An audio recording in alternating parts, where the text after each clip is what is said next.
नमो लोये सौहरिहन्ताणं नमो लोये सौहृदानं नमो लोये सौभागिर्यानं नमो लोये सौज्यायानं नमो लोये सौत्रिकावती सावनं ओंकारमिन्दु संयुक्त नित्यं जयन्ति योगिनः कामदमोक्षदं चैवोंकाराय नमो नमः मङ्गलं भगवान् विष्णु मङ्गलं गौतमोनि मङ्गलं कुञ्कुण्डारि विजेन्द्रमोसुमङ्गलं नमः समरिसाराय स्वानुभूत्या तथा स्थिति स्वभावाय भवाय सर्वः विभाव निदाता। શ્રીમદ નેમિચંદ્ર સિદ્ધાંતિ દેવ રચિત દ્રવ્ય સંગ્રહનો સ્વાધ્યાય આપણે કરી રહ્યા છીએ. એમાં બૃહદ દ્રવ્ય સંગ્રહની ગાથા 57નો સ્વાધ્યાય ચાલે છે. આચાર્ય ભગવાનની નેમિચંદ સિદ્ધાંતિક દેવની 57મી ગાથા અદ્ભુત છે. એમાં એમ કહ્યું કે જેથી કરીને તપ શ્રુત અને વ્રત ને ધારણ કરનાર આત્મા ધ્યાનરૂપી રથની ધુરાને ધારણ કરનાર થાય છે. એટલે કે ધ્યાનમાં વિશેષ એકાગ્રતા કરી શકે છે. એવા જેથી કરીને તપ શ્રુત અને વ્રતને ધારણ કરે છે તે એવા ધ્યાનરૂપી રથની ધુરાને ધારણ કરનાર થાય છે. તો તે કારણથી પરમ ધ્યાનની પ્રાપ્તિ માટે નિરંતર તપ શ્રુત અને વ્રત એ ત્રણમાં લીન થાવ. બહુ સુંદર ગાથા છે અને પૂજ્ય બ્રહ્મદેવજી એનો ઘણો સરસ રીતે વિસ્તાર કર્યો. તપ શ્રુત વ્રત ની વાત લીધી અને એ પછીથી મોક્ષ ની વાત લીધી. નય દ્વારા એ વાતને સમજાવી અને એ વાત સમજાવ્યા પછી એમાં એક મહત્વની વાતને એમ સમજાવી કે જે શુદ્ધ દ્રવ્ય શક્તિરૂપ શુદ્ધ પારિણામિક પરમ ભાવ લક્ષણ વાળો પરમ નિશ્ચય મોક્ષ છે તે તો જીવમાં પહેલેથી જ વિદ્યમાન છે અને નવું જે થાય છે એ તો પર્યાય છે. શુદ્ધ પારિણામિક પરમ ભાવ લક્ષણ વાળો પરમ નિશ્ચય મોક્ષ એ તો જીવમાં પહેલેથી જ વિદ્યમાન છે. એવું જ જીવનું સ્વરૂપ છે. તે પરમ નિશ્ચય મોક્ષ જીવમાં હવે થશે નવો થશે એમ વાત જ નથી. અને તે જ પરમ નિશ્ચય મોક્ષ રાગ આદિ વિકલ્પ રહિત મોક્ષના કારણભૂત ધ્યાન ભાવના પર્યાયમાં ધ્યેય થાય છે. પરંતુ તે નિશ્ચય મોક્ષ ધ્યાન ભાવના પર્યાય રૂપ નથી. એ નિશ્ચય મોક્ષ જે પહેલેથી વિદ્યમાન છે તે નિશ્ચય મોક્ષ પર્યાય રૂપ નથી. એવી ધ્યાનની ભાવના એવી એકાગ્રતામાં એ ધ્યેય છે પણ એ પર્યાય રૂપ નથી. એટલે કે ધ્યાન ભાવના ધ્યાન જે થઈ રહ્યું છે એ પર્યાય રૂપ છે. એ ધ્યાન ભાવના પર્યાય રૂપ છે અને આ નિશ્ચય મોક્ષ છે તે ધ્યેય રૂપ છે. કે છે કે પરંતુ તે નિશ્ચય મોક્ષ ધ્યાન ભાવના પર્યાય રૂપ નથી. જો એકાંતે દ્રવ્યાર્થિક નયથી પણ તેને જ એટલે કે પરમ નિશ્ચય મોક્ષને જ મોક્ષના કારણભૂત ધ્યાન ભાવના પર્યાય કહેવામાં આવે. આ જે નિશ્ચય મોક્ષ કહેવામાં આવ્યો છે એને પર્યાય કહેવામાં આવે. પર્યાય મોક્ષના કારણભૂત જે પર્યાય થઈ રહી છે એવી એને જો પર્યાય એકાંતે કહી દેવામાં આવે તો શું થાય? પર્યાય તો વિનશ્વર છે. પર્યાય તો એક સમયની છે. પર્યાય વિલીન થાય એની સાથે પછી એ દ્રવ્ય જે છે એનો નાશ થાય. એટલે કે છે કે જો એકાંતે દ્રવ્યાર્થિક નયથી પણ તેને એટલે પરમ નિશ્ચય મોક્ષને જ મોક્ષના કારણભૂત ધ્યાન ભાવના પર્યાય કહેવામાં આવે અને ધ્યાનની પર્યાય કહેવામાં આવે તો દ્રવ્ય અને પર્યાય રૂપ બે ધર્મોના આધારભૂત જીવ ધર્મીને મોક્ષની પર્યાય પ્રગટ થતા જેમ ધ્યાન ભાવના પર્યાય રૂપે વિનાશ થાય છે, એટલે કે મોક્ષની પર્યાય થઈ તો પેલી મોક્ષ માર્ગની પર્યાય હતી જે ધ્યાન ભાવના કરવા વાળી એ પર્યાય ગઈ, એ વિલીન થઈ. કેમ કે એક સમયની પર્યાય છે ને, તો જયારે ધ્યાન ભાવનાની પર્યાય છે, ધ્યાન ધ્યાન ધ્યાન ધ્યાન ધ્યાન ધ્યાન ધ્યાન, અને એમાં જે આગળ વધે છે તો છેવટે મોક્ષની પર્યાય થઈ. તો જયારે એવી મોક્ષની પર્યાય પ્રગટે ત્યારે પેલી ધ્યાન ભાવનાની પર્યાય જે છે એનો નાશ થાય. અને એ ધ્યાન ભાવનાની પર્યાયને જો એકાંતે નિશ્ચય મોક્ષ માનવામાં આવ્યો હોય તો એનો પણ નાશ થાય. એ વાત અહીંયા કરવામાં આવી છે.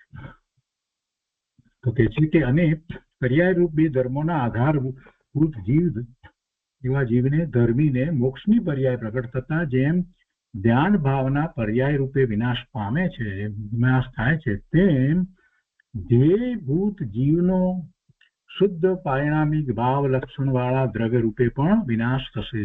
એટલે દ્રવ્યને ધ્યાનની પર્યાય ન કહેવાય, પરંતુ દ્રવ્ય રૂપે તો જીવનો નાશ નથી. તેથી સિદ્ધ થયું કે શુદ્ધ પારિણામિક ભાવથી જીવને બંધ પણ નથી અને મોક્ષ પણ નથી. એ તો એવો ને એવો ત્રિકાળ છે. અને એ પછીથી આત્મા શબ્દનો અર્થ કયો છે. આત્મા એટલે અહીંયા અત ધાતુ ઉપરથી સતત ગમન એની વાત કરી છે. અને ગમન થવું એટલે કે કોઈ ઉદ્ગળ પરમાણુના કે એના ગમનની વાત નથી. આત્માનું ગમન આત્માનું જ્ઞાન દ્વારા ગમન થાય છે. આપણું જ્ઞાન અહીંયાથી બીજી જગ્યાએ, ત્રીજી જગ્યાએ, ચોથી જગ્યાએ ઉપયોગ જ્યાં જ્યાં ફરી વળે છે ત્યાં બધે ગમન થઈ રહ્યું છે ને, જ્ઞેયોને જાણવાનું. એટલી વાત આપણને વધારે સમજાઈ જાય એમ છે. અને એની વાત લેવામાં આવી છે. અને ત્યાર પછીથી એક વેદાંતની જે માન્યતા જે છે એ કે ભાઈ ચંદ્રમાં જે છે એ જળના ભરેલા ઘડાઓમાં કેટલાય ઘડાઓ ભર્યા હોય તો દરેકમાં ચંદ્ર દેખાય છે.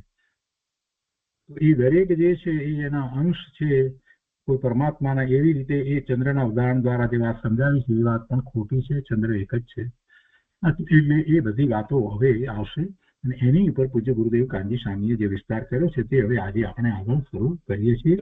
આપણે આ બ્રહ્મદેવજીની ટીકા થોડોક ભાગ ટૂંકમાં ફરીથી એટલા માટે લીધો કે જેથી ખ્યાલ આવે કે આજે શું વિષય ચાલી રહ્યો છે, ગુરુદેવના પ્રવચનમાં શું વિષય ચાલી રહ્યો છે એનો ખ્યાલ ન હોય. ને ગુરુદેવનું પ્રવચન સાંભળ્યું પણ શું સાંભળ્યું, કયો વિષય હતો, શેને ગુરુદેવે કઈ રીતે સમજાવ્યું, એ તો ખ્યાલમાં રહેવું જોઈએ ને.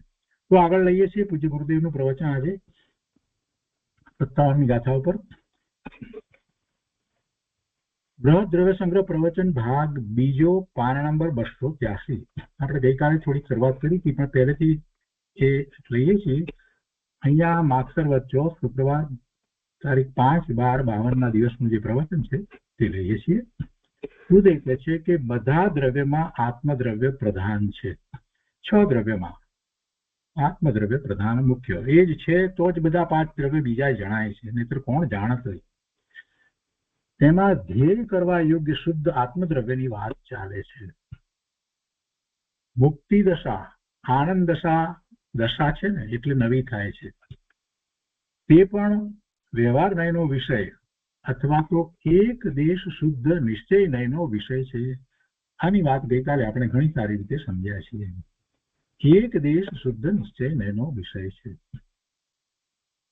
સંસારની પર્યાયનો વ્યય અને મોક્ષ પર્યાયના ઉત્પાદ રહિત ધ્રુવ સ્વભાવની વાત કરે છે. કોઈ પર્યાયની સંસારની પર્યાયનો વ્યય થઈ અને જે નવી પર્યાય થાય એ તો મોક્ષની પર્યાય, શુદ્ધની પર્યાય થઈ, મુક્ત પર્યાય થઈ. પણ અહીંયા કહે છે કે એ પર્યાયથી રહિત જે ત્રિકાળ એક સરખું રહ્યું છે એ ધ્રુવ વસ્તુ, એ ધ્રુવ સ્વભાવ, એની અહીંયા વાત કરી છે. તો તે અનાદિથી પરમ નિશ્ચય મોક્ષ સ્વરૂપ છે.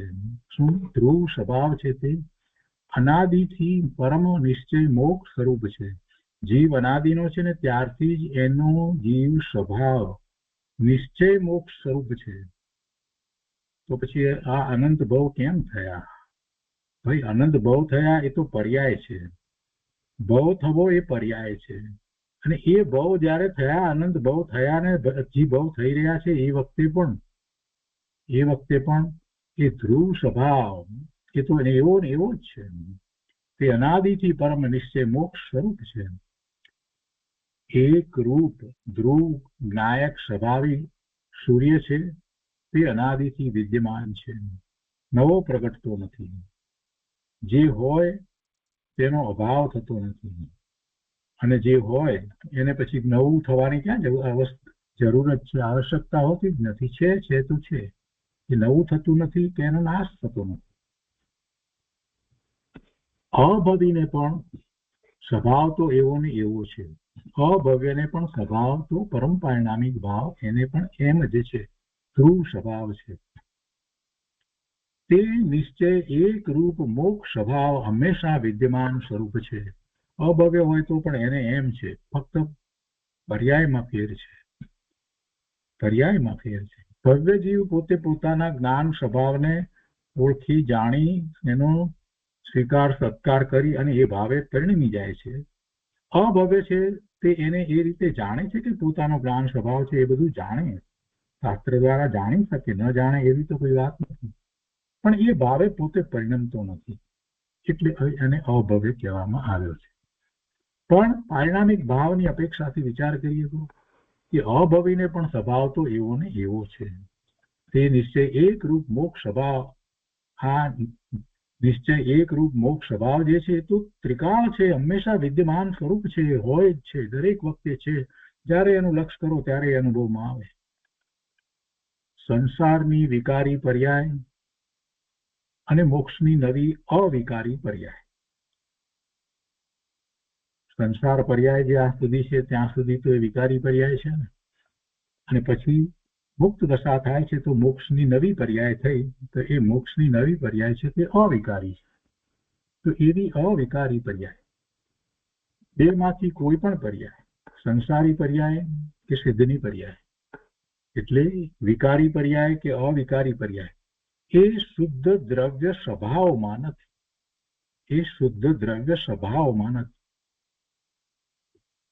ત્યારે પ્રશ્ન કોઈ વાર એમ થાય કે આપણે તો પેલું કહેતા હતા કે દ્રવ્યની અંદર આખો પર્યાયનો પ્રવાહ ગર્ભિત છે, ને પછી અહીંયા પાછા એમ કેમ કહો છો કે પર્યાય કોઈ એમાં નથી?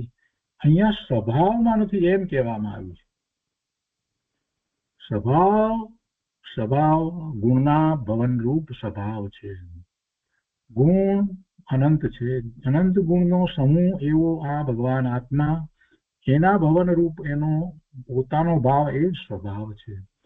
એ ભાવમાં અવિકારી કે વિકારી કોઈ પર્યાય નથી. આગળ અહીંયા કહે છે, એવો એક રૂપ શુદ્ધ સ્વભાવ તે ધ્યાતાનું ધ્યેય છે. ધ્યાનમાં તે ધ્યેય છે. ધ્યાન કહો કે નિર્મળ પરિણામ કહો, નિશ્ચયથી રત્નત્રયના પરિણામ કહો, સમ્યક દર્શન, સમ્યક જ્ઞાન, સમ્યક ચારિત્ર દશા કહો, તો તેનું ધ્યેય, એવી દશા થવી, એવી પર્યાય થવી, એનું ધ્યેય તો ત્રિકાળ નિશ્ચય મોક્ષ સ્વરૂપ પોતે ભગવાન આત્મા છે. ત્રિકાળ નિશ્ચય મોક્ષ સ્વરૂપ છે, ધ્યેય એવું છે, એટલે કે એનું લક્ષ્ય કરવામાં આવે છે, એટલે કે એ દ્રષ્ટિનો વિષય છે. અહીંયા સુધી આપણે ગઈકાલે વાત કરી હતી. હવે આજે આગળ બહુ મહત્વની વાત છે, લઈએ. તે પરમ નિશ્ચય મોક્ષ જીવમાં હવે થશે એમ નથી, કે નિશ્ચય મોક્ષ તો જીવમાં વિદ્યમાન જ છે. નિશ્ચયથી જીવમાં એ શુદ્ધ સ્વરૂપ, મુક્ત સ્વરૂપ તો ત્રિકાળ વિદ્યમાન જ છે. એ કઈ નવું થવાનું એવી તો કોઈ વાત નથી. એટલે તે પરમ નિશ્ચય મોક્ષ જીવમાં હવે થશે એમ નથી. ચિત્તના સંગ વિનાની આત્માની પ્રતીતિ, જ્ઞાન અને રમણતામાં, એટલે કે મોક્ષ માર્ગમાં તે નિશ્ચય મોક્ષ ધ્યેય થાય છે. જો જ્યારે આવી રીતે એ નિશ્ચય મોક્ષ સ્વરૂપ પોતાનું છે તે ધ્યેય છે, તો એવું ધ્યેય કરી અને એ તરફ જયારે વળે છે ત્યારે પછી ચિત્તના સંગ વિના, ચિત્ત એટલે અહીંયા મન લેવાનું છે. મનના સંગ વિના મનોમુક્તિ થાય છે. વિકલ્પ સાથે નથી ત્યારે એ આત્મામાં એ એકાગ્રતા કરે કે જેની અંદર આત્માની પ્રતીતિ થાય, આત્માનું જ્ઞાન ભાન થાય, રમણતા થાય, આનંદ થાય, શાંતિ ઉપજે. અને એ જે પરિણામો થઈ રહ્યા છે એ મોક્ષ માર્ગના પરિણામ છે. અને એવા પરિણામ એટલા માટે થાય છે કે એમાં ધ્યેય તરીકે એ નિશ્ચય મોક્ષ છે. એટલે કે મોક્ષ માર્ગમાં તે નિશ્ચય મોક્ષ ધ્યેય થાય છે. દર્શન, જ્ઞાન અને ચારિત્ર ત્રણેય થઈ અને ધ્યાન છે. ધ્યાન એ પર્યાય છે. સમ્યક દર્શન, સમ્યક જ્ઞાન, સમ્યક ચારિત્ર, જેને આપણે પરિણામ કહીએ છીએ, રત્નત્રય કહીએ છીએ, એવા પરિણામ એક પર્યાય છે. એક પર્યાયના જ ત્રણ ભાગ છે. અને એવી પર્યાય થવાનું કારણ પોતાનું નિશ્ચય મોક્ષ સ્વરૂપ છે. નિમિત્તનું ધ્યેય, વિકારનું ધ્યેય કે અધૂરી પર્યાયનું ધ્યેય કાઢી નાખ્યું. કોઈ નિમિત્ત ધ્યેય છે નહીં, કોઈ વિકાર ધ્યેય નથી, અધૂરી પર્યાય એ પણ કોઈ ધ્યેય નથી, એ કાઢી નાખ્યું. શુદ્ધ જીવ સ્વભાવ જ ધ્યેય છે. એ જ ધ્યેય છે. તે ધ્યેયથી જ મોક્ષ થાય છે. ધ્યેય કહો કે દ્રષ્ટિનો વિષય કહો, બંને એક જ છે. આ એક જ ધ્યેય છે એમ કહી કોઈ સ્વચ્છંદી એમ કહે કે તો પછી વ્યવહાર કે નિમિત્ત ગમે તે જાતના હોય તો શું વાંધો? જ્યારે ધ્યેય તો પોતાનું ત્રિકાળ શુદ્ધ વસ્તુ છે તો પછી બહારમાં ગમે તેવા નિમિત્ત હોય તો શું વાંધો છે? વ્યવહાર ગમે તે પ્રકારે હોય તો શું વાંધો છે? વસ્ત્ર સહિત કેવળ જ્ઞાન થાય એમાં તમને શું ફેર પડે છે? કેમ કે ધ્યેય તો પોતાનું ત્રિકાળી શુદ્ધ સ્વરૂપ છે. અને ત્રિકાળી શુદ્ધ સ્વરૂપ જે છે એ ધ્યેય છે તો ધ્યાનમાં એને ધ્યાવતા મોક્ષ થાય. એમાં પછી બહારમાં જે કપડા હોય એ ક્યાં એને નડે છે? આવું કોઈ સ્વચ્છંદી ને પ્રશ્ન થાય એમ કહે કે તો પછી વ્યવહાર કે નિમિત્ત ગમે તે જાતના હોય તો શું વાંધો? તેનું સમાધાન ગુરુદેવ કહે છે કે તે ન ચાલે, એમ હોય નહીં. ભલે નિમિત્તથી થતું નથી પણ છતાંય નિમિત્ત નૈમિત્તિક સંબંધ એવો જ છે. છઠ્ઠે ગુણ સ્થાને 5 મહાવ્રત આદિના વિકલ્પ હોય એમ ન બને. શું કે છે? તેમ ન ચાલે. અને પછી કહે છે કે છઠ્ઠે ગુણ સ્થાને 5 મહાવ્રત આદિના વિકલ્પ ન હોય એમ ન બને.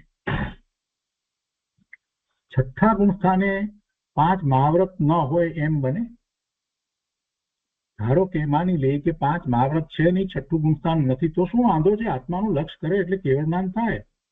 સંપ્રદાયમાં એવી જ વાત કરવામાં આવે છે, ગમે ત્યાં બેઠા હોય ને એને કેવળ જ્ઞાન થઈ જાય. છઠ્ઠું ગુણસ્થાન ન હોય. છઠ્ઠું ગુણસ્થાન એટલે શું? ઊંઘની દશા 7મું આવે પછી છઠ્ઠું આવે છે. ચોથેથી કે 5મેથી છઠ્ઠે જવાતું નથી. પણ મુનિ દશા જેને અંગીકાર કરી છે, બાહ્યમાં જેને એવા ચોખ્ખા 28 મૂળ ગુણ સહિત દ્રવ્યલિંગ છે, એ ધ્યાનમાં 7મું ગુણસ્થાન પ્રગટ કરે છે અને પછી સવિકલ્પ દશામાં આવે ત્યારે છઠ્ઠું ગુણસ્થાન છે. તો છઠ્ઠા ગુણસ્થાને એને 5 મહાવ્રત આદિનો વિકલ્પ ન હોય એમ કેવી રીતે બને? કેમ કે એ તો સવિકલ્પ દશા છે. છઠ્ઠા ગુણસ્થાનની દશા સવિકલ્પ છે એટલે અહીંયા વિકલ્પની રીતે વાત થઈ છે. એટલે કે એને એવા બાહ્યમાં એવા ચોખ્ખા દ્રવ્યલિંગ હોય જ, ન હોય એવી કોઈ વાત જ નથી. એમ બને જ નહીં. તો તમે પેલું કહ્યું કે આત્મા જે છે ત્રિકાળ શુદ્ધ છે, એ જ ધ્યાનનું ધ્યેય છે. હા, પણ એમ જ છે, એ જ ધ્યાનનું ધ્યેય છે. તો પછી આ 12માં આની જરૂર શું? આનાથી તો કાંઈ થતું નથી. પણ છતાંય નિમિત્ત નૈમિત્તિક સંબંધ એવો જ છે. નિમિત્ત નૈમિત્તિક સંબંધ એવો જ છે. અને જરાક શાંતિથી વિચાર કરીએ ને, મધ્યસ્થ રહીને, તો આપણને પણ ખ્યાલ આવે કે જે પોતે પોતાના આત્માનું ધ્યાન કરે છે અને એવું ધ્યાન કરે છે કે જેમાં શ્રેણી ચડી જાય એવું જયારે ધ્યાન કરે છે, તો એને પછી નિમિત્ત રૂપે કાંઈ પરિગ્રહ હોય? જેને પરિગ્રહ અંતરમાંથી છૂટી ગયો છે, તો એ પરિગ્રહના નિમિત્ત કારણો પણ છૂટી ગયા હોય. એના નિમિત્ત એ પણ એને અંદર એને હોય જ નહીં. પરિગ્રહના નિમિત્ત કારણો જે છે, આ સંસારમાં આપણને બધાને વસ્ત્ર પાત્ર આ તે બધું જે કંઈ ઘર કપડા બધું જે છે તે, તો તો એ પણ એને છૂટી ગયેલા જ હોય, એ નિર્ગ્રંથ મુનિ જ હોય, એટલે નિમિત્ત તરીકે પણ એને ન જ હોય. આ તો સામાન્ય સમજાય એવું છે.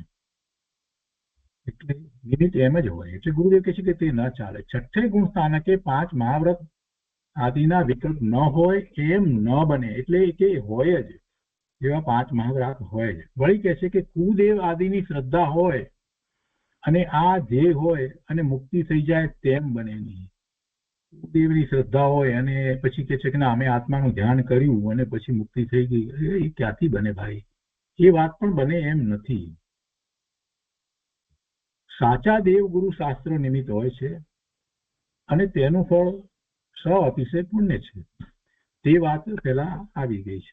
એટલે દેવ ગુરુ શાસ્ત્રને નિમિત્ત કહેવામાં આવ્યા છે. અને દેવની એવી પૂજા વગેરે કરીએ, તેમનું ધ્યાન કરવામાં આવે, રૂપસ ધ્યાન કરીએ છીએ ત્યારે પહેલા દેવનું ધ્યાન કરીએ છીએ ને, તો એના દ્વારા પુણ્યનો બંધ પડે છે. છેવટે ધ્યાન ક્યારે થાય છે? તો પોતાના સ્વરૂપમાં એકાગ્રતા કરતા ધ્યાન થાય છે. અને જે એવું ધ્યાન કરે છે એ ધ્યાન કરનારને જે આત્મસાત થયું છે એ શું છે? તો કે જીનેશ્વર ભગવાનની વાણી છે. સાચા દેવ ગુરુ શાસ્ત્ર જે છે એમણે જે ધર્મ બતાવ્યો છે એ ધર્મને એને અંગીકાર કર્યો છે. એવું જ નિમિત્ત હોય છે. ગમે તેવા નિમિત્ત હોતા નથી. આગળ કહે છે કે મોક્ષ માર્ગના જે 65 બોલ કયા હતા, જેને મોક્ષ માર્ગ કહેવામાં આવે, 65 બોલ દ્વારા અગાઉ ગાથામાં વાત આવી. તો એવા બોલ દ્વારા જે કહેવામાં આવ્યું છે, જે એ આખો પુરુષાર્થ ધ્યાન જે કહેવામાં આવ્યું, નિર્વિકલ્પ ધ્યાન, તો તેવું ધ્યાન જ્યારે થાય છે તો દેવ તરીકે માત્ર પોતાનું શુદ્ધ સ્વરૂપ જ હોય. મોક્ષ માર્ગના જે 65 બોલ કયા હતા, તો તેનું ધ્યેય એ ધ્યાન હતા. એ ધ્યાન ના બોલતા, તો ધ્યાનનું ધ્યેય એક રૂપ શુદ્ધ જીવ, ધ્રુવ. એ કારણ ભગવાન એક જ છે. પુણ્યના ભગવાન એટલે પોતાના ભગવાન એ જ છે, શુદ્ધ આત્મા જ છે. પુણ્યના વિકલ્પ વિનાના મોક્ષના કારણભૂત જે સમ્યક દર્શન જ્ઞાન ચારિત્ર રૂપ ધ્યાન ભાવના પર્યાય છે, એવી પર્યાય જે થાય છે ત્યારે એ વખતે ધ્યેય પરમ નિશ્ચય મોક્ષ રૂપ ત્રિકાળી દ્રવ્ય છે. ત્રિકાળી દ્રવ્ય જ છે, પર્યાય પણ નથી. પર્યાય એ ધ્યેય બનતું નથી. પર્યાય એક સમયની છે. એનું ધ્યેય થઈ શકે, એ ધ્યેય થઈ શકે નહીં, એનું લક્ષ્ય થઈ શકતું નથી. જો નિર્મળ પર્યાય થઈ છે તો એ માત્ર સ્મૃતિમાં હોય, પણ એથી કરીને એકાગ્રતા થઈ શકતી નથી. એ પર્યાય તો વિલીન થઈ ગઈ. જ્યારે થઈ ત્યારે થઈ. પર્યાય અપેક્ષાએ કોઈ જગ્યાએ વાત કરે, હવે બીજી વાત કરે છે ગુરુદેવ કે પર્યાય અપેક્ષાએ કોઈ જગ્યાએ વાત કરે કે સિદ્ધ દશા ધ્યેય કહેવાય છે, પણ ખરેખર ધ્યેય તો ત્રિકાળી શુદ્ધ ત્રિકાળી દ્રવ્ય સ્વભાવ એ ધ્યેય છે. પર્યાય અપેક્ષાએ જયારે વાત કરવામાં આવે, પર્યાય અપેક્ષાએ શું ધ્યેય છે એટલે કે કેવી પર્યાય મારે પ્રગટ કરવાની છે, એમ જયારે વાત ચાલતી હોય ત્યારે સિદ્ધની દશા, બસ એ મારું અંતિમ ધ્યેય એમ છે. એટલે એ રીતે વાત છે. અહીંયા એવી દશા પ્રગટ કરવા માટે પુરુષાર્થની વાત કરવામાં આવી છે. તો એને માટે ધ્યાન છે. અને એ ધ્યાનની અંદર જ્યાં લક્ષ્ય કરવામાં આવે છે એને ધ્યેય કહેવામાં આવે છે. તો એ ધ્યાન શું છે? તો કે શુદ્ધ ત્રિકાળી દ્રવ્ય સ્વભાવ એ ધ્યેય છે. આગળ કહે છે કે સમ્યક દર્શનનું ધ્યેય સમ્યક દર્શન નથી. કેમ કે તું પર્યાય છે. સમ્યક જ્ઞાનનું ધ્યેય સમ્યક જ્ઞાન નથી. સમ્યક ચારિત્રનું ધ્યેય સમ્યક ચારિત્ર નથી. જેને પુણ્ય પાપની વૃત્તિ કદી અડી નથી, સ્પર્શી નથી, એવો સ્વભાવ જ ત્રણેયનું ધ્યેય છે. સમ્યક દર્શન, સમ્યક જ્ઞાન, સમ્યક ચારિત્ર એ તો પર્યાય છે. અને એવી પર્યાય પ્રગટ કરવા માટે પોતાનો સ્વભાવ એ જ ધ્યેય છે કે જે સ્વભાવને પુણ્ય કે પાપ ક્યારેય સ્પર્શ્યા નથી, એવો એનો ત્રિકાળ શુદ્ધ સ્વભાવ. તેવા સાધક જીવને હવે આવો જે પુરુષાર્થ કરે છે, નિર્મળ પરિણામ સમ્યક દર્શન, સમ્યક જ્ઞાન, સમ્યક ચારિત્રના પ્રગટ કરે છે, એવા સાધક જીવની વાત લીધી છે. તો કે તેવા સાધક જીવને શુભરાગ હોય છે ત્યારે સાચા દેવ ગુરુ શાસ્ત્ર ઉપર લક્ષ ચાલે છે અને તેને કુદેવ આદિનો અશુભ રાગ હોય અથવા સંસારનો તીવ્ર અશુભ રાગ હોય તેમ બને નહીં. એને પછી નિમિત્ત તરીકે આ કુદેવ કુગુરુ કુશાસ્ત્ર જે છે એનો કોઈ પણ રીતે એને એમ ન હોય કે એ પણ ઠીક છે એવો ભાવ એને હોઈ શકે જ નહીં. એ પણ ધર્મ કહેવાય એવો ભાવ એને હોઈ શકે જ નહીં. એને સંસારનો જે અશુભ રાગ એ પણ એને હોઈ શકે જ નહીં, એને હોય જ નહીં. અને એ વાત એમાં સમાઈ જાય છે. એ વાત ગૌણપણે અહીંયા આમાં આવી જાય છે. જ્યારે એમ કહેવામાં આવ્યું કે સાચા દેવ ગુરુ શાસ્ત્ર ઉપર શુભ ભાવ હોય ત્યારે એને લક્ષ જાય છે, તો એમાં એ વાત આવી જાય છે. અહીં નિશ્ચયની વાત કરે છે. ભાવશ્રુત જ્ઞાનનું ધ્યેય ભાવશ્રુત જ્ઞાન અથવા કેવળ જ્ઞાન નથી. ભાવશ્રુત જ્ઞાન નું ધ્યેય એ ભાવશ્રુત જ્ઞાન અથવા કેવળ જ્ઞાન નથી. કેવળ જ્ઞાન ધ્યેય નથી, એ પર્યાય છે. કેવળ જ્ઞાન એ પૂર્ણ પર્યાય છે અને એવી પર્યાય એક પછી એક પછી એક પછી એક થયા કરે છે. એવી પર્યાય એક વાર શરૂ થઈ થવાની પછી એવી જ પર્યાય થયા કરે, પણ છેવટે છે તો પર્યાય. કેવળ જ્ઞાન તો પૂર્ણ શુદ્ધ દશા છે અને એની પહેલા જે ભાવશ્રુત જ્ઞાન જે છે જેમાં એ આગળ વધી અને કેવળ જ્ઞાન પ્રગટ કરે છે, જે મોક્ષ માર્ગ રૂપ છે, જે રત્નત્રયના પરિણામ રૂપ જે છે એ પણ ધ્યેય નથી. અહીંયા નિશ્ચયની વાત કરી છે. ગુરુદેવ કહે છે કે અંતર્મુખ દ્રષ્ટિ કરવી એ ધ્યેય છે. અને અંતર્મુખ દ્રષ્ટિમાં અંતર્મુખ એટલે શું, કોણ? તો પોતાનું ત્રિકાળી શુદ્ધ સ્વરૂપ, નિશ્ચય મોક્ષ સ્વરૂપ, પરમ પારિણામિક ભાવ એ ધ્યેય છે. જ્ઞાનનું, ક્ષાયિક સંકિતનું, ઈચ્છા નિરોધ તપનું ધ્યેય ત્રિકાળી સ્વભાવ એક જ છે. બધાનું ધ્યેય એક જ છે. આ બધી મોક્ષ માર્ગની પર્યાય છે. ક્ષાયિક સમ્યક તો થવું એ મોક્ષ માર્ગની પર્યાય જ છે. ઈચ્છા નિરોધ તપ થવું એ પણ મોક્ષ માર્ગની પર્યાય છે. આ બધામાં ધ્યેય શું છે? તો ત્રિકાળી સ્વભાવ એક જ ધ્યેય છે. ધ્યાન જે ભાવના રૂપ છે, એકાગ્રતા રૂપ જે છે એ પર્યાય છે. એ ધ્યેય નથી, એ ધ્યેય નથી. સમ્યક દર્શન જ્ઞાન ચારિત્રનું ત્રાટક કઈ બાજુ વળે છે? પરમાત્મા સ્વભાવ જે છે તેના ઉપર વળે છે. એટલે કે એવા પરિણામ કઈ રીતે થાય છે, શેને અનુસરીને થાય છે, ક્યારે થાય છે? ત્રાટક કઈ બાજુ વળે છે એટલે એનો અર્થ એ છે કે પરમાત્મા સ્વભાવ જે છે તેના ઉપર વળે છે. એમ જયારે ઉપયોગ વળે છે ત્યારે એવા પરિણામ થાય છે. તે સમ્યક એકાંત છે. આમાં કોઈ બીજી રીતે વાત છે જ નહીં. બીજી રીતે કોઈ વાત છે જ નહીં.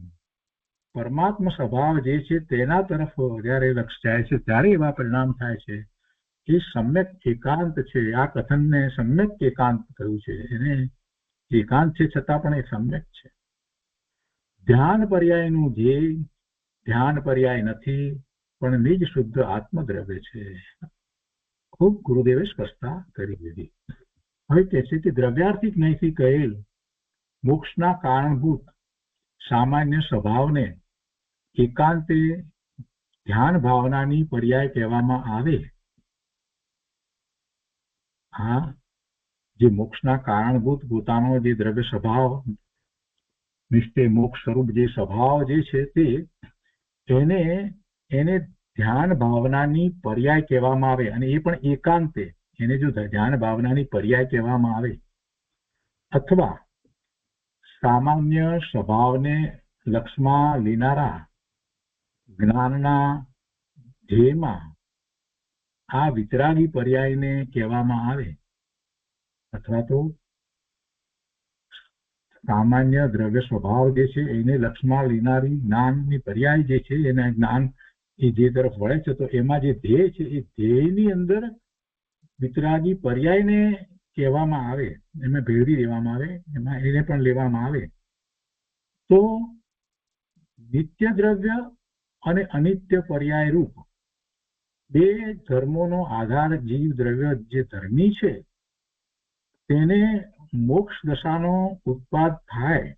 કેમ કે ત્યાં બે વસ્તુ લીધી ને, એક તો શુદ્ધ દ્રવ્ય લીધું અને બીજી પર્યાય લીધી, એ બંનેને સાથે લેવામાં આવ્યા હોય એમ કે છે. એને એ એકાંતે જયારે લેવામાં આવી હોય તો એ રીતે ધારો કે લઈએ તો જો એ પૂર્ણ શુદ્ધ દશા પ્રગટ થાય, એટલે કે મોક્ષ દશાનો ઉત્પાદ થાય, તો એ મોક્ષ દશાનો ઉત્પાદ થાય તો જે પેલી ધર્મની દશા જે હતી ને એનો તો નાશ થયો ને, અને એ ધર્મની દશાની સાથે પેલા દ્રવ્યનો પણ નાશ થઈ જાય. એટલે જે ધ્યેય છે એની અંદર પર્યાયને ભેળવાય નહીં એમ કહેવાનો આશય છે. ફરીથી વાંચીએ. દ્રવ્યાર્થિક નૈથી કહેલ મોક્ષના કારણભૂત સામાન્ય સ્વભાવને, એવા સ્વભાવને એકાંતે ધ્યાન ભાવનાની પર્યાય કહેવામાં આવે. એવા સ્વભાવને પર્યાય કહેવામાં આવે, ધ્યાન ભાવનાની પર્યાય કહેવામાં આવે, અને એ પણ એકાંતે. અથવા સામાન્ય સ્વભાવને લક્ષમાં લેનારા જ્ઞાનના ધ્યેયમાં આ વિતરાગી પર્યાયને કહેવામાં આવે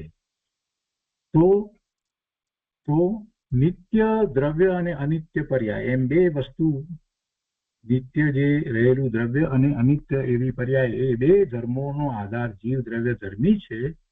તેને જ્યારે મોક્ષ દશા પ્રગટ થશે ત્યારે પેલી ધ્યાન પર્યાય જે છે એના નાશ સાથે ધ્યેયરૂપ જીવનો નાશ થશે. એટલે એમ લઈ શકાય નહીં, એટલે એમ નથી. ટૂંકમાં કહીએ તો જે ધ્યેય જે છે એ ત્રિકાળી દ્રવ્યાર્થિક નૈથી જે શુદ્ધ સ્વભાવ કહેવામાં આવ્યો છે એની અંદર એ ધ્યાનની પર્યાયને ભેળવી શકાય નહીં. કેમ કે ધ્યાનની પર્યાય જે છે એક ક્ષણની છે ને, એ પર્યાય વિલીન થઈ જાય તો એની સાથે પેલું દ્રવ્યનો પણ નાશ થઈ જાય, અને દ્રવ્યને પર્યાય બે મળી અને જીવ છે. એ વાત બરાબર છે નહીં. હવે અહીંયા કે છે, કેમ કે આ સ્પષ્ટતા એટલા માટે કરવામાં આવી છે કે કેટલાક લોકો સમજ્યા વિના ઘણી બધી વાત લખે છે.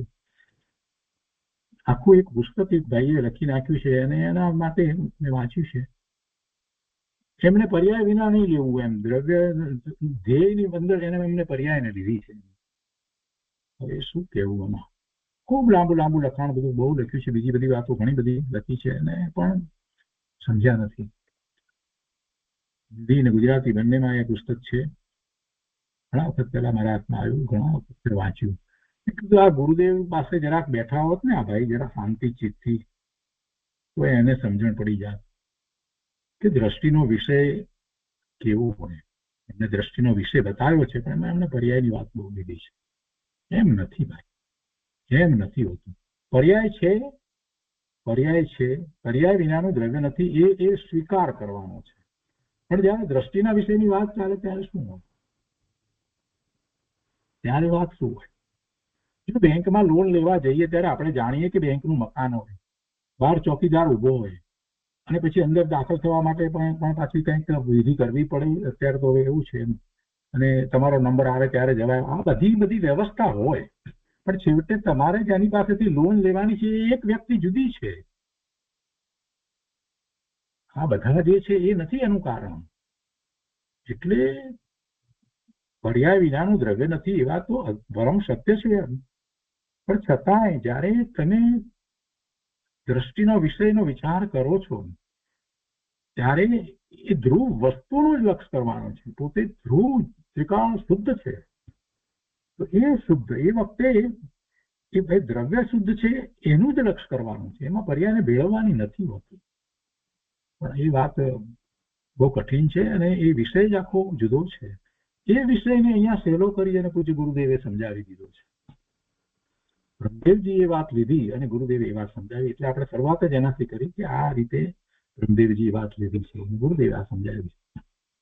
કેટલાક ગ્રંથમાં કોઈક જુદી રીતે વાત છે, તેની પણ બધી વાત લેવામાં આવી છે. આપણે પણ જાણીએ છીએ કે એવી નિર્મળ પર્યાયને અનુભૂતિની અપેક્ષાએ ક્યારેક એમ કહી દેવામાં આવ્યું કે એ આત્મા છે. ત્યારે પ્રશ્ન કોઈ પૂછે કે આત્મા કયો? અમને આત્મા, તમારે આત્મા કોને કહેવો? ત્યારે શ્રી ગુરુ એને એમ સમજાવે છે કે તેની અનુભૂતિ થઈ ને બસ એ જ આત્મા, એ જ તું છો. જે અનુભવમાં આવ્યો છે તે જ તું છો, એનાથી કોઈ જુદું નથી. કેમ કે એ અનુભૂતિમાં બે પણ નથી, દ્વૈત નથી, એક રૂપ થઈ જાય છે. એ નિર્મળ પર્યાય જે થઈ એ ત્રિકાળી વસ્તુ સાથે અભેદ થાય છે, અભેદ થાય છે તો તે વખતે અભેદ થાય છે, છતાં પણ એ અભેદ થાય છે તો શું આત્મા, કેવો આત્મા, કોણ આત્મા, આ બધા પ્રશ્નોનો જવાબ એમાં જ સમાઈ જાય છે કે જેની સાથે એ પર્યાય અભેદ થઈ ગઈ છે તે જ આત્મા છે. તો એ તો ત્યાં એ સમજાવવામાં આવ્યું, પણ છતાંય એ વસ્તુ એવી નિર્મળ પર્યાય થઈ, એ અનુભવમાં આવ્યું, તો એ માટેનો જયારે પુરુષાર્થ કરે છે તો એને લક્ષ્ય ક્યાં કરવું, એનો ઉપયોગ કઈ તરફ વળે, એ દ્રષ્ટિનો વિષય શું હોય, કેવો હોય, એ જયારે સ્પષ્ટ કરે છે ત્યારે એમ કે છે કે એમાં તારે ભાઈ પર્યાયને ભેળવવાની નથી, પર્યાયને ગૌણ કરવાની છે. અહીંયા કહે છે કે કેટલાક ગ્રંથમાં વિતરાગી પર્યાયને દ્રવ્ય સાથે અભેદ ગણી તેને દ્રવ્યાર્થિક નયનો વિષય કહેલ છે, તો ત્યાં અભેદ વિવક્ષા છે, ત્યાં અભેદ વિવક્ષા છે. અહીં તો શંકાકાર ધ્યાન પર્યાયને દ્રવ્યથી જુદી પાડી તેને દ્રવ્યાર્થિક નયનો વિષય કહે છે, તો તે વાત ખોટી છે. એટલે શું, કઈ વાત ખોટી છે, અહીંયા જરાક વાક્ય રચના સમજવા જેવી છે. અહીં તો શંકાકાર ધ્યાન પર્યાયને દ્રવ્યથી જુદી પાડી તેને દ્રવ્યાર્થિક નયનો વિષય કહે છે. એટલે કે ધ્યાનની પર્યાય છે દ્રવ્યાર્થિક નયનો વિષય ન બની શકે. જો એમ કહેવા જઈએ તો એ વાત ખોટી છે, એમ અહીંયા તો કહેવામાં આવી છે. કોને આ શંકા થાય છે? શિષ્યને શંકા થાય છે. તો શંકા કરનાર કોણ છે? શિષ્ય છે. એ શું કહે છે કે પેલી ધ્યાનની જે પર્યાય છે એ દ્રવ્યાર્થિક નયનો વિષય. શંકાકાર શું કહે છે? દ્રવ્યાર્થિક નયનો વિષય કોને કહે છે? પેલી ધ્યાનની પર્યાયને દ્રવ્યાર્થિક નયનો વિષય કહે તો શું થાય? એ કઈ દ્રવ્યાર્થિક નયનો વિષય છે? ધ્યાનની પર્યાય પર્યાર્થિક નયનો વિષય છે. ધ્યાનની પર્યાય એને તમે ત્રિકાળી દ્રવ્ય સાથે ભેળવી અને એને એમ કહી દો કે દ્રવ્યાર્થિક નયનો વિષય છે, એ ધ્યેય છે, એની અંદર ભેળવી દો અને એને દ્રવ્યાર્થિક નયનો વિષય બનાવી દો. આ શંકાકારે એ તો વાત કરી છે, અને શ્રી ગુરુ તો એનું સમાધાન આપી રહ્યા છે. શંકાકારે એ શંકા કરી કે જે ધ્યાનની નિર્મળ પર્યાય જે છે ખરેખર તો એ દ્રવ્યથી જુદી છે, તેને પણ કહે છે કે અહીં તો શંકાકાર ધ્યાન પર્યાયને દ્રવ્યથી જુદી પાડી તેને દ્રવ્યાર્થિક નયનો વિષય કહે છે, તો તે વાત ખોટી છે. એ દ્રવ્યાર્થિક નયનો વિષય નથી. પ્રભુ શાંતિથી વાંચીએ ત્યારે આવી વાત પકડાય, નહીતર આપણને ગુરુદેવની આવી ગહન વાત સમજવી ખૂબ અઘરી પડે. બહુ શાંતિથી આ બધી વાતને સમજવાની છે. આ ગુરુદેવ જેવું અધ્યાત્મ અને આગમ આ કાળમાં કોઈએ સમજાવ્યું નથી. આપણા તો અહોભાગ્ય છે કે આવી વાત ગુરુદેવે સમજાવી છે. આપણે વાંચી ગયા ને બ્રહ્મદેવજીની ટીકા, આજે પહેલી શરૂઆત જ ત્યાંથી કરી કે આજે આ વાત આવવાની છે, તો એમાં એ વાત આવી ને એને ગુરુદેવે કેટલી સરસ રીતે સ્પષ્ટ કરી છે. આગળ કહે છે કે વસ્તુ આખી પ્રમાણ છે, વસ્તુ આખી પ્રમાણ છે, એમાં ના નહીં. જયારે પ્રમાણની વાત કરીએ ત્યારે અનેક નય દ્વારા વસ્તુને આપણે જાણીએ છીએ, પ્રકાશીએ છીએ, સ્વીકારીએ છીએ, એમ જોઈએ છીએ ત્યારે પ્રમાણ જ્ઞાન થાય છે. વસ્તુ આખી પ્રમાણ છે, તેમાં ત્રિકાળી દ્રવ્ય દ્રવ્યાર્થિક નયનો વિષય છે અને પર્યાય વ્યવહાર નયનો વિષય છે. બંને મળી એને વસ્તુ આખી પ્રમાણ છે. ભલે નિર્મળ પર્યાય હોય તો પણ એને વ્યવહાર નયનો વિષય કહેવામાં આવ્યો, કેમ કે એ પર્યાય છે, એ એક સમયનું અસ્તિત્વ ધરાવનારી છે. એટલે ત્રિકાળી દ્રવ્ય એ દ્રવ્યાર્થિક નયનો વિષય છે અને પર્યાય એ વ્યવહાર નયનો વિષય છે, નિર્મળ પર્યાય હોય તો પણ. અને એ બે મળી અને એ પ્રમાણ જ્ઞાનનો વિષય થયો. તો પ્રમાણ જ્ઞાનમાં શું છે? આખી વસ્તુ છે, વસ્તુ આખી પ્રમાણ છે. તેમાં ત્રિકાળી દ્રવ્ય દ્રવ્યાર્થિક નયનો વિષય છે અને પર્યાય વ્યવહાર નયનો વિષય છે. જો દ્રવ્યાર્થિક નયના વિષયમાં ધ્યાન પર્યાય લઈશ તો ધ્યાન પર્યાય ક્ષણિક હોવાથી તે પલટાતા એટલે કે એનો વ્યય થતા, એ વિલીન થઈ જતા, એનો નાશ થતા દ્રવ્યનો નાશ થઈ જશે. એટલે એમાં એ લેવાય નહીં. જો દ્રવ્યાર્થિક નયના વિષયમાં ધ્યાન પર્યાય લઈશ તો ધ્યાન પર્યાય ક્ષણિક હોવાથી તે પલટતા દ્રવ્યનો નાશ થઈ જશે. છતાં આ નિશ્ચયની વાત સમજતો હોય તેને નિમિત્તનો યથાર્થ વિવેક હોય જ. આ બધી વાત તો અહીંયા પૂરી થઈ, વિષયની વાત પૂરી થઈ. હવે જુદો વિષય હવે પૂજ્ય ગુરુદેવ સમજાવે છે. આ તો વાત પૂરી થઈ. દ્રવ્યાર્થિક નહીં, પર્યાર્થિક નહીં અને ધ્યાનનું ધ્યેય, આ બધી વાતને ખૂબ સ્પષ્ટ કરી. હવે બીજો વિષય ગુરુદેવ લે છે. અહીંયા કહે છે કે આ વાત બધી બરાબર છે, છતાં સ્વવિકલ્પ દશામાં શું હોય છે એવા ધ્યાની જ્ઞાનીને પણ મોક્ષ માર્ગમાં રહ્યા છે એને પણ શું હોય છે એની વાત હવે લે છે. એટલે કે છતાં આ નિશ્ચયની વાત સમજતો હોય તેને નિમિત્તનો યથાર્થ વિવેક હોય છે. નિમિત્તને ઉડાડતો નથી, નિમિત્તનો યથાર્થ વિવેક હોય છે. એટલે કે તેને સાચા દેવગુરુ શાસ્ત્રનું બહુમાન હોવું જોઈએ. સાચા દેવગુરુ શાસ્ત્રનું બહુમાન હોવું જોઈએ. પેલું કોઈ અપેક્ષાએ કહ્યું હતું ને કે ભાઈ દ્રષ્ટિનો વિષય આત્મા જે છે, શુદ્ધ દ્રવ્ય જે છે, તો બસ એનું લક્ષ કરીએ તો પછી બહારમાં ગમે તેવા નિમિત્ત હોય તો શું વાંધો છે? તો કે ના, એમ ન હોય. એ વાત હજી ફરી પાછી આગળ વધારે છે કે એને નિમિત્ત હોય એ સાચા હોય, ઉચિત નિમિત્ત હોય. જે પણ પર્યાય થાય એમાં નિમિત્તનો જયારે આરોપ આપવામાં આવે તો એ બીજું દ્રવ્ય હોય. એ બીજું દ્રવ્ય ગમે તે દ્રવ્યને નિમિત્ત નથી કહેવાતું. આપણે કોઈ રોટલી વણતું હોય, બરાબર, તો એની અંદર આપણે એમ કહીએ કે ચપ્પુ નિમિત્ત છે. કેટલું હાસ્યાસ્પદ લાગે. ના, ચપ્પુ નિમિત્ત ના થાય. રોટલી બનાવતી વખતે એ વેલણ છે કે એ તકિયો છે કે તવી છે કે એ બેન છે, એ બધા નિમિત્ત થઈ શકે, પણ પેલું ચપ્પુ નિમિત્ત થાય ના થાય. બસ એવી જ આ વાત છે કે ગમે તેવા નિમિત્ત ન હોય. જ્યારે ધ્યાન થાય બરાબર છે, વિષય ધ્યાનનો જે છે એ પોતાનું સ્વરૂપ શુદ્ધ છે અને એનું લક્ષ કરવાથી જ નિર્મળ પરિણામ થાય છે. તો પછી એમાં પછી ગમે તેવા નિમિત્ત હોય તો ચાલે? તો કે ન ચાલે ભાઈ, એવું હોય જ નહીં.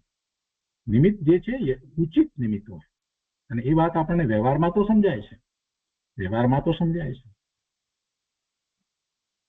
ઘણા બધા એવા ઉદાહરણો આપણે આપી શકીએ કે જે દ્વારા આપણને વ્યવહારમાં આપણે બધું માન્ય રાખ્યું છે. અને જયારે ધર્મની વાત આવે ત્યારે ગમે તેવા નિમિત્તની દલીલ શા માટે કરીએ છીએ? આવી દલીલ તો મારી સામે કેટલાય લોકોએ કરી છે. પણ તમે એમ કેમ કહો છો કે ભાઈ કપડા સહિત એમ કે મોક્ષ ન થાય, શુક્રા સ્ત્રીને મોક્ષ ન થાય? આ આવી દલીલ જે કરે છે, પણ ભાઈ એ નિમિત્ત એમ જ હોય. અરે સાદા સરળ દાખલાઓ ઉપરથી સમજાય કે વકીલ કોર્ટમાં જાય છે તો ગધેડા ઉપર બેસીને નથી જતો. એનું નિમિત્ત શું હોય? ત્યાં પહોંચવા માટે થઈને શું નિમિત્ત હોય? ખબર પડે છે આપણને કે નિમિત્ત શું હોય. એટલે યોગ્ય ઉચિત હોય એને જ નિમિત્તનો આરોપ અપાય. તમે તેને આરોપ નથી અપાતો તો જ્યારે મોક્ષની પર્યાય થાય, એવા ઉત્કૃષ્ટ પરિણામ થાય, ત્યારે નિમિત્તનો આરોપ શેની ઉપર અપાય? એમાં શું નિમિત્ત તરીકે હોય? આ બધી વાતને નિમિત્તનું મહત્વ નથી. નિમિત્ત કાંઈ કરતું નથી, છતાં પણ યોગ્ય ઉચિત નિમિત્ત હોય એની ઉપર અહીંયા વજન છે. ગુરુદેવ કહે છે કે આ નિશ્ચયની વાતને બરાબર સમજતો હોય, એની દ્રષ્ટિ સ્વરૂપ તરફ હોય, ધ્યાનના એના પરિણામ થતા હોય તો એને પણ યથાર્થ નિમિત્તનો વિવેક હોય છે, અથવા તો નિમિત્તનો વિવેક હોય છે પણ બરાબર સમજપૂર્વકનો યથાર્થ હોય છે.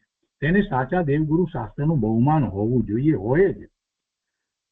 સમ્યક જ્ઞાન દીપિકામાં કહ્યું છે કે એનો આખો પેરેગ્રાફ ગુરુદેવ અહીંયા લીધો છે કે જેમ દીપકથી દીપક ચેતતો આવ્યો છે તે જ પ્રમાણે ગુરુ ઉપદેશ દ્વારા જ્ઞાન થતું આવ્યું છે.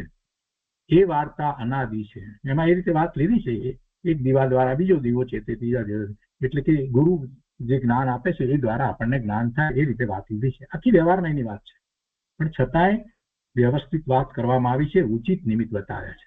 તો જેમ દીપકથી દીપક ચેતતો આવ્યો છે તે જ પ્રમાણે ગુરુ ઉપદેશ દ્વારા જ્ઞાન થતું આવ્યું છે. એ વાર્તા અનાદિ છે. સદભુત વ્યવહારમાં જેમ કોઈ ગુરુના વચન દ્વારા સ્વ સ્વરૂપ સ્વાનુભવ ગમ્ય સમ્યક જ્ઞાનમય સ્વભાવ વસ્તુની પ્રાપ્તિ થયા પછી એવા અપૂર્વ ઉપકારનો લોપ કરીને ગુરુના નામને પ્રસિદ્ધ કરતો નથી. જો એને અનુભૂતિ થાય, સમ્યક જ્ઞાન થાય, આ બધું થયા પછીથી, એવી પ્રાપ્તિ થયા પછી એવા અપૂર્વ ઉપકારનો લોપ કરીને, શ્રી ગુરુએ આખી વાત સમજાવી, માર્ગ સમજાવે, એ બધું સમજાવ્યું કે એનો લોપ કરી અને ગુરુના નામને પ્રસિદ્ધ કરતો નથી, કે ગુરુ દ્વારા મને આ બધું જાણવા મળ્યું એમ નથી કરતો, અને ગુરુના કીર્તિ, મહત્તા, યશ અને ગુણાનુવાદ કરતો નથી. તે મહાપાતકી, પાપી, અપરાધી, મિથ્યા દ્રષ્ટિ અને હત્યારો છે. આવી વાત કહી દીધી છે. એટલે જે નિમિત્ત હોય છે, ઉચિત નિમિત્ત હોય છે, તો એને નિમિત્ત તરીકે એનું માન, બહુમાન, આ તે બધી વસ્તુ હોય છે, નથી હોતી એવી વાત નથી. પણ એમ ના કહી દેવાય કે એનાથી, એ નિમિત્તથી પોતાના પરિણામ થયા, એમ ના કહેવાય. નિમિત્તને નિમિત્ત તરીકે જ રખાય. છતાંય નિમિત્ત પ્રત્યે બહુમાન હોય અને ન હોય તો ખરેખર એને પ્રાપ્તિ થઈ જ ન હોય. જો એવું નથી કરતો તો એને તો અહીંયા શું કહી દીધું? પાપી, અપરાધી, મિથ્યા દ્રષ્ટિ, હત્યારો કહી દીધું. અર્થાત ગુરુપદને કદી કોઈ પ્રકારથી પણ ગુપ્ત રાખવું શ્રેષ્ઠ નથી. ગુરુપદને આપણે માન્ય કરવું જ પડે કે ભાઈ આમના દ્વારા મને આ પ્રાપ્તિ થઈ અને એ જ મારા દ્વારા હું સત્ય કહું છું, એમ કરી અને અહીંયા સમ્યક જ્ઞાન દીપિકાની અંદર વાત કરવામાં આવી છે. ગુરુ આગળ કહે છે કે સત્ય નિમિત્ત કોણ હતું તે તરફનો વિકલ્પ આવ્યા વિના રહે નહીં. એવો વિકલ્પ આવે જ ક્યાં? આપણને આ જયારે પ્રાપ્ત થયું તો પ્રભુની કૃપા છે, અથવા ગુરુદેવની કૃપા છે, કૃપાળુદેવની કૃપા છે, આપણને એવો ભાવ આવે છે, એવો વિકલ્પ આવે છે. સત્ય નિમિત્ત કોણ હતું તે તરફનો વિકલ્પ આવ્યા વિના રહે નહીં. છતાં તે વિકલ્પ, એ વિકલ્પ ધ્યાનનું ધ્યેય નથી. ગુરુગમ વિના જ્ઞાન થાય નહીં, એ વાત પણ સાચી છે, એ કહેવાય. અને ગુરુથી જ્ઞાન થાય નહીં. ગુરુથી જ્ઞાન થતું હોય તો ગુરુ તો ઈચ્છે છે કે ભાઈ બધા શિષ્યોને જ્ઞાન થઈ જાય, એમ તો થતું નથી. સાક્ષાત તીર્થંકર ભગવાન કેવળી પરમાત્માએ તો પૂર્વે એવા ભાવ ખૂબ કર્યા હતા કે બધા જીવો પૂર્ણ દશાને પ્રાપ્ત થાય, પણ એમ થતું નથી. ગુરુગમ વિના જ્ઞાન થાય નહીં અને ગુરુથી જ્ઞાન થાય નહીં, બંને વાત યથાર્થ સમજવી જોઈએ. આગળ કહે છે, જેણે સંસારમાંથી એટલે કે અનંતા ભવોમાંથી ઉગાર્યા એવા ગુરુનો ઉપકાર જે ઓળવે તે હત્યારો છે. ગુરુથી જ્ઞાન થયું છે એમ કહેવું નથી, પણ ગુરુ પ્રત્યેનો વિવેક બતાવે છે. ગમે તેવા ગુરુ શાસ્ત્ર નિમિત્ત રૂપે હોય અને સમ્યક દર્શન, સમ્યક જ્ઞાન થાય એમ બને નહીં. ઉચિત નિમિત્ત જ હોય, એટલે એવા ગુરુ શાસ્ત્ર જે છે તે યોગ્ય જ હોય, સદગુરુ હોય, સુશાસ્ત્ર હોય, જીનવાણી હોય. સમ્યક દર્શન પામે તે જીવને પોતાના ઉપકારી ગુરુ તરફ બહુમાન આવ્યા વિના રહે નહીં. જો ને બેનશ્રી ને બેન બંને કેવી વાત કરે છે. દરેક વખતે વાતમાં એમણે તો એ જ વાત કરી છે કે બધો ઉપકાર ગુરુદેવનો જ છે. ચંપાબેને તો એટલે સુધી વાત કરી કે ભાઈ અમે તો આત્મા બોલતા શીખ્યા છીએ તે ગુરુદેવ પાસેથી શીખ્યા છીએ. સમ્યક દ્રષ્ટિ એવી વાત કરે છે. અહીંયા કહે છે કે અહીં કહ્યું છે કે દ્રવ્ય અને પર્યાયનો આધાર ધર્મી એવો જીવ છે. જે ધર્મ પર્યાય દ્રવ્યાર્થિક નયનો વિષય કહીશ, જો આ જે ધર્મની પર્યાય જે થઈ છે એને જો તું ધર્મ પર્યાયને દ્રવ્યાર્થિક નયનો વિષય કહીશ તો જીવના શુદ્ધ પારિણામિક ભાવરૂપ દ્રવ્યનો વિનાશ થશે, પણ ત્રિકાળી સ્વભાવ કદી નાશ પામતો નથી. માટે તારી દલીલ ખોટી છે. શિષ્યને સમજાવ્યું કે ભાઈ એ જે ધ્યાનની પર્યાય છે, પર્યાર્થિક નયનો વિષય છે, અને તું દ્રવ્યાર્થિક નયનો વિષય કહી અને એમાં ભેળવા નહીં માં, એમ ભેળવાય નહીં. માટે ધ્યાન પર્યાયને દ્રવ્યાર્થિક નયનો વિષય કહી શકાતો નથી. આગળ કહે છે કે આ કારણથી શુદ્ધ પારિણામિક ભાવથી જીવને બંધ થતા મોક્ષ થતો નથી, એ વાત સિદ્ધ થાય છે. પહેલા જ વાત એ તો કરી હતી કે વસ્તુ તો મોક્ષ સ્વરૂપ જ છે, એને મોક્ષ પણ નથી. જે વસ્તુ મોક્ષ સ્વરૂપ છે બંધાયેલી જ નથી, તો પછી એનો મોક્ષનો ક્યાં પ્રશ્ન જ છે. એટલે આ કારણથી શુદ્ધ પારિણામિક ભાવથી જીવને બંધ પણ નથી અને મોક્ષ પણ થતો નથી. બંધ કે મોક્ષ બંને એક દેશ શુદ્ધ નિશ્ચય નયનો વિષય છે. શુદ્ધ નિશ્ચય નયનો વિષય નથી, પરંતુ એક દેશ શુદ્ધ નિશ્ચય નયનો વિષય છે. એક દેશ તે જીવની પર્યાય છે તે બતાવવા એક દેશ શુદ્ધ નિશ્ચય નયનો વિષય કહ્યો અને ભેદ પાડ્યો, માટે વ્યવહાર નયનો વિષય પણ કહેવાય છે. દિગંબર નિર્ગ્રંથ મુનિઓ જે વાત કરે છે તે અલૌકિક છે. વિતરાગ માર્ગમાં આ એક જ વાત છે, બીજી વાત સાચી છે જ નહીં. મધ્યસ્થ ભાવથી જુએ તો આ માર્ગની રીત, આ માર્ગની એટલે આ જૈન માર્ગની રીત ન ભૂતો ન ભવિષ્યતી એવી એક ધારી છે. એક ધારી આ રીત ચાલી આવે છે, અનાદિથી એમ જ છે. અનંત સિદ્ધ થયા બધા આ જ માર્ગે ચાલી અને એ જ રીતે સિદ્ધ થયા છે. એક ધારી ચાલી આવે છે. આગળ કહે છે કે આવા નિશ્ચય નો ખ્યાલ હોવા છતાં મુનિઓને પણ શુભ રાગ આવ્યા વિના રહેતો નથી. મુકુંદાચાર્ય ભગવાન મહાસમર્થ આચાર્ય હતા, રોમે રોમે વૈરાગ્યવંત હતા. તેમના શિષ્ય જયસન આચાર્ય ને પંચ કલ્યાણકની વિધિ વગેરે બતાવતો પ્રતિષ્ઠા પાઠ બનાવવા કહ્યું અને જયસન આચાર્ય 2 દિવસમાં તે ગ્રંથ બનાવ્યો. પંચ કલ્યાણકની વિધિ વગેરે બતાવતો પાઠ, પ્રતિષ્ઠા પાઠ. પ્રતિષ્ઠા કરીએ છીએ ને, તો તેમાં પ્રતિષ્ઠા કેવી રીતે કરવી, મંદિરની જગ્યા ક્યાં લેવી વગેરે ઘણા પ્રકારવાળો પ્રતિષ્ઠા પાઠ બનાવ્યો. તેથી તેમનું નામ વસુબિંદુ આપ્યું.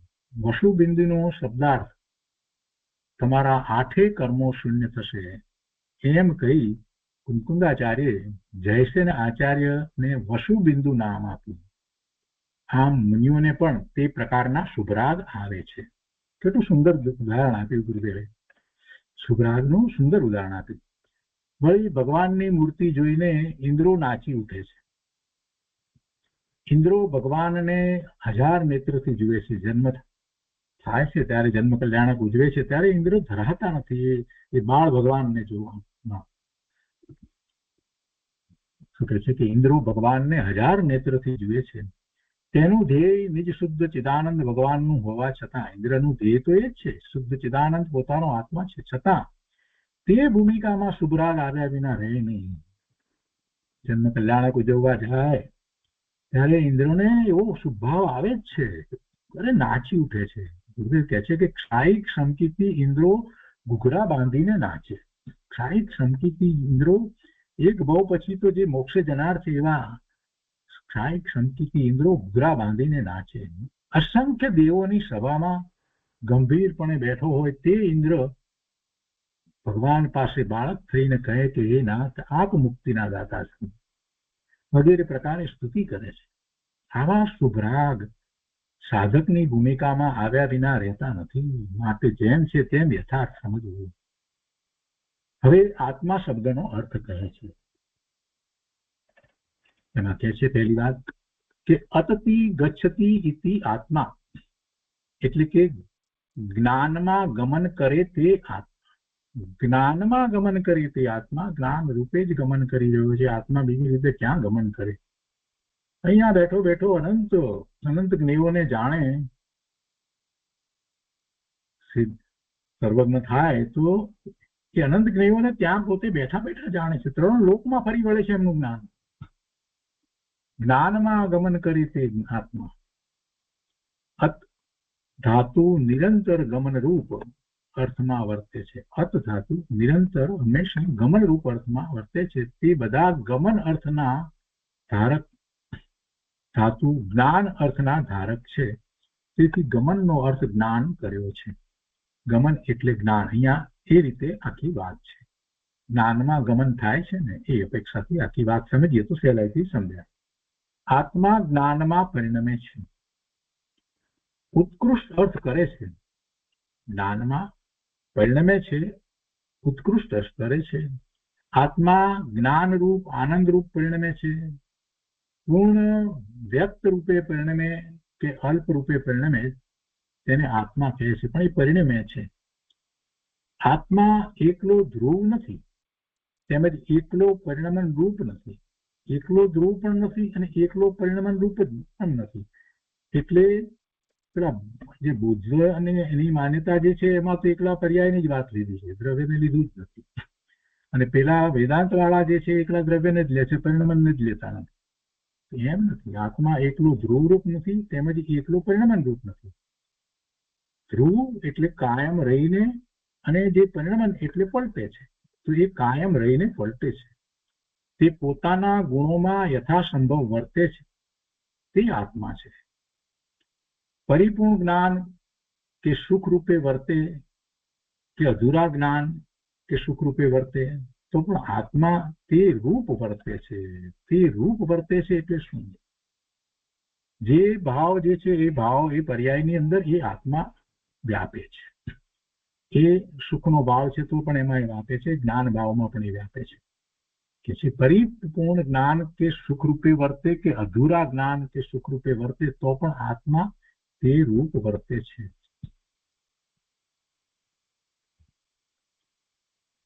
હવે બીજી વાત કરે છે,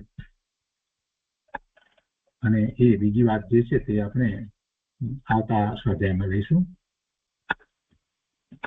આજનો સ્વાધ્યાય અહીંયા સુધી રાખીએ છીએ.